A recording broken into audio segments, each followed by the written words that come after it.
The Honda CR-V is back in India now with a third row of seats and even a diesel engine.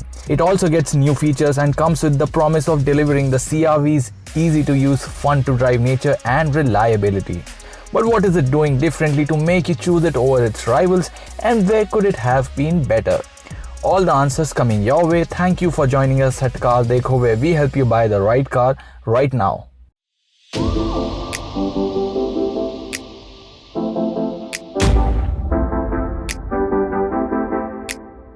Let's get one thing straight. The Honda CR-V doesn't have the same intimidating presence of a big SUV like the Ford Endeavour or Mahindra Alturas G4. But its design is sharp, sporty yet muscular. The 18-inch wheels, for example, look super cool, and the CR-V itself gets some wacky styling to match. It also gets functional features to match, like full LED exterior lighting, including the fog lamps and DRLs. It commands road presence, not with its big size but with the futuristic design that packs it all in. The Honda CR-V is an expensive car and fortunately offers a good quality interior to match. Inside you get leatherette upholstery, a wooden panel on the doors and dashboard, and robust plastics all around. Importantly, there is something special with this interior because the styling is both functional and quirky. Functional because the ergonomics are spot on and make operating the CR-V a breeze. Quirky because touches like the diesel variant's button-type gear selector or the 7-inch driver information display that has some playful graphics. So while you do know you're in a Honda, there's a sense of individuality inside the CR-V itself. This is an SUV that packs in a strong list of features, including the 7-inch digital instrument cluster, 7-inch touchscreen with Apple CarPlay and Android Auto, an 8-speaker sound system, and even a front HDMI port. The CR-V also gets a panoramic sunroof, dual-zone AC, passive keyless entry with push-button start, cruise control, powered driver's seat, all 4 windows with one-touch up and down operation, a reclining second row, and exclusive to the diesel, a sliding second row because only the diesel offers a third row of seats which split and fold. The CR-V rides on big 18-inch wheels, but it also has a large tire profile or sidewall. These tires help the CR-V's suspension to deal with bad roads quite well. You can go over some bad roads and potholes without the fear of listening to the suspension crash or have a shock sent into the cabin, because the CR-V feels ready for the rough stuff like an SUV should, even though the CR-V has a reputation for being close to sedan-like to drive. Speaking of which, the Honda CR-V continues to offer good handling, and even though it is a tall SUV, it doesn't have the typical issues like a bouncy ride or excessive side-to-side bobbing over uneven roads. Take the CR-V corner carving and it feels right at home. Sharp as a Civic, no it isn't, but still engaging enough to let you have some fun. The best pick in the range is the all-wheel drive model. Through torque vectoring, the CR-V all-wheel drive manages to deliver great grip and is the version of choice for driving enthusiasts.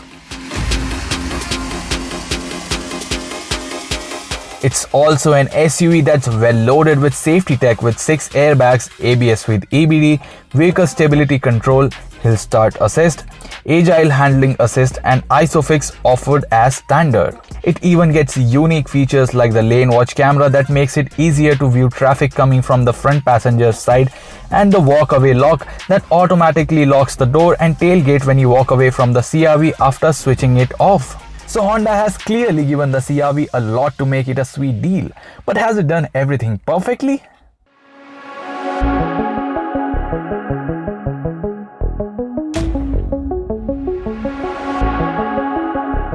Honda is asking for a lot of money for the CR-V. While the petrol version is priced at Rs 28.25 lakh, the diesel versions range between 30.65 lakh and Rs 32.75 lakh ex-showroom. That makes it significantly more expensive than an alternative like the Hyundai Tucson, which also offers all-wheel drive but better performance. The CR-V diesel does offer a third row of seats, but for a similar price, you could also get a Ford Endeavour, another SUV that offers a well-loaded premium quality and punchy package that also offers much stronger off-road credentials than the CR-V all-wheel drive. The simple fact is, the Honda CR-V is a very good SUV standalone but does little to differentiate itself from closely priced rivals that are already doing so much so well.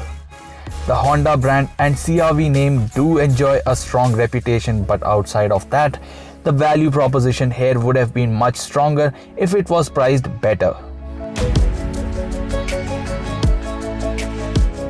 Yes, for the first time, the Honda CR-V is available to us as a 7-seater, at least in the diesel variants. But the third row itself is best left to children, as the space on offer isn't ideal for adults unless they're short and over short journeys at that. What the third row gives, it also takes away. The diesel versions of the CR-V get the third row of seat and along with it, a roof-mounted AC console for the passengers in the last row. However, this console also eats into the second row's headroom. So if you're under 6 feet tall, there is just about enough headroom, but if you're taller than that, you will want for more. The Honda CR-V's diesel engine is good for 120 PS and 300 Nm of torque. As a daily commuter or relaxed highway cruiser, this powertrain presents no roadblocks.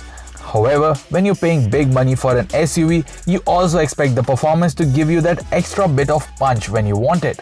On that front, the CR-V diesel feels like it needs more.